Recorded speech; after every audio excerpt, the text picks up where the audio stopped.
શિક્ષણ મંત્રી ડોક્ટર કુબેર ડિંડોરના હસ્તે ધોરણ 12 વિજ્ઞાન પ્રવાહ, ગુજકેટ અને સામાન્ય પ્રવાહ 2025નું પરિણામ જાહેર કરાયું. ગુજરાત માધ્યમિક અને ઉચ્ચતર માધ્યમિક શિક્ષણ બોર્ડની ધોરણ 12 વિજ્ઞાન પ્રવાહ, સામાન્ય પ્રવાહ, વ્યવસાયલક્ષી પ્રવાહ, ઉચ્ચતર ઉત્તર બુનિયાદી પ્રવાહ, ગુજકેટ 2025 અને સંસ્કૃત માધ્યમની પરીક્ષાનું પરિણામ આજે ગાંધીનગર ખાતે શિક્ષણ મંત્રી ડોક્ટર કુબેર ડિંડોર દ્વારા જાહેર કરવામાં આવ્યું હતું. આ પ્રસંગે શિક્ષણ રાજ્યમંત્રી પ્રફુલભાઈ પાનશેરિયા ઉપસ્થિત રહીને વિદ્યાર્થીઓને શુભેચ્છા પાઠવી હતી. શિક્ષણ મંત્રી ડોક્ટર કુબેરભાઈ ડિંડોરે પરિણામ જાહેર કરી વિદ્યાર્થીઓને શુભકામનાઓ પાઠવતા જણાવ્યું હતું કે ધોરણ 12 વિજ્ઞાન પ્રવાહની પરીક્ષા રાજ્યના 152 કેન્દ્રો ઉપર લેવામાં આવી હતી, જેમાં 1,11,223 પરીક્ષાર્થીઓ નોંધાયા હતા, જેમાંથી 1,10,395 વિદ્યાર્થીઓએ પરીક્ષા આપી હતી. તેમાં નિયમિત વિદ્યાર્થીઓ 1,725 નોંધાયા હતા, જે પૈકી 1,575એ પરીક્ષા આપી હતી, જેમાંથી કુલ 83,987 પરીક્ષાર્થીઓ ઉત્તીર્ણ થયા હતા. આમ રાજ્યમાં ધોરણ 12 વિજ્ઞાન પ્રવાહનું પરિણામ 83.51% આવ્યું છે. તે પૈકી 83,987 પરીક્ષાર્થીઓ આ પ્રમાણપત્ર મેળવવા પાત્ર ઉત્તીર્ણ થયેલ છે. સાથે સાથે મને કહેતા બાબતનો આનંદ છે કે ધોરણ 12 વિજ્ઞાન પ્રવાહનું પરિણામ 83.51% છે. વિદ્યાર્થીઓનું પરિણામ 83.79% છે. આપણી જે વિદ્યાર્થીનીઓ જે પરીક્ષા આપે છે તો વિદ્યાર્થીઓનું પરિણામ 83.20% છે. સાથે સાથે ગુજરાતી માધ્યમનું પરિણામ 83.77% છે. અંગ્રેજી માધ્યમનું પરિણામ 83.49% છે. મોરબી જિલ્લો પૂરા ગુજરાતમાં ગઈ સાલની જેમ 92.91% પરિણામ સાથે પ્રથમ ક્રમે છે.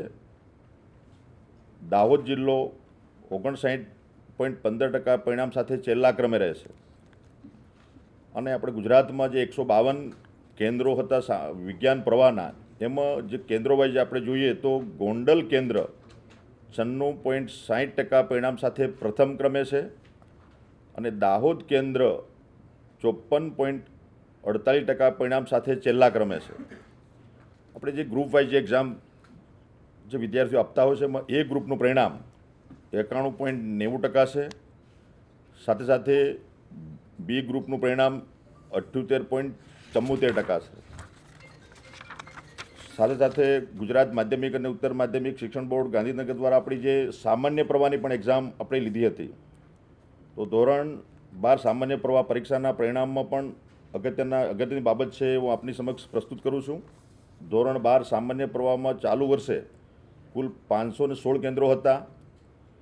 કુલ નિયમિત વિદ્યાર્થી સંખ્યા 3,64,485 પરીક્ષાર્થીઓ નોંધાયા હતા, જે પૈકી 3,62,506 વિદ્યાર્થીઓ પરીક્ષામાં ઉપસ્થિત રહેલ હતા. તે પૈકી 3,37,387 પરીક્ષાર્થીઓ પ્રમાણપત્ર મેળવવા પાત્ર ઉત્તીર્ણ થયેલ છે.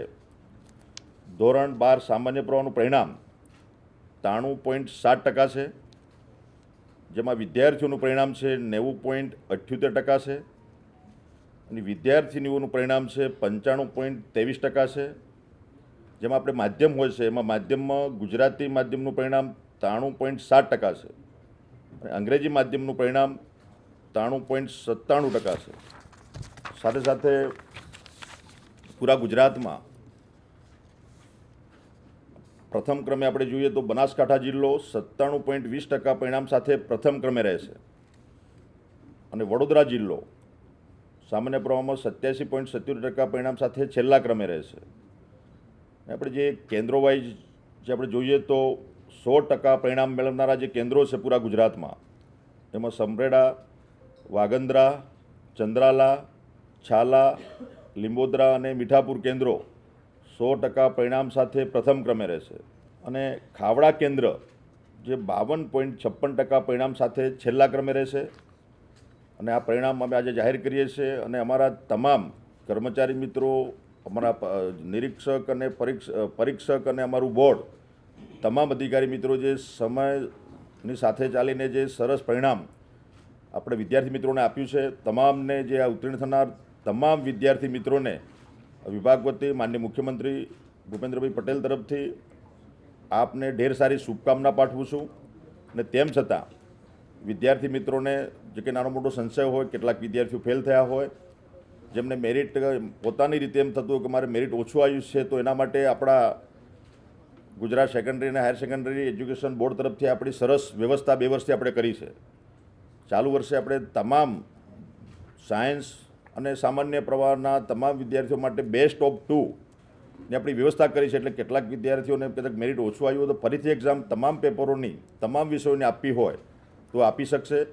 એ પણ આપણી વ્યવસ્થા સરસ આપણે રાખી છે. બેસ્ટ ઓફ 2 એનો પણ લાભ આપ લઈ શકશો. અને ફરીથી મારા ગુજરાતના તમામ યુવા મિત્રોને જે આ પરીક્ષામાં જે ઉત્તીર્ણ થયા છે એ તમામને શુભકામનાઓ, અને જે અનુત્તીર્ણ થયા છે એમને પણ મારી શુભકામનાઓ છે. એમના માટે પણ તક છે, ફરીથી પરીક્ષા આપીને આપ આગળ વધો એવી શુભકામનાઓ સાથે તમામને શુભેચ્છાઓ.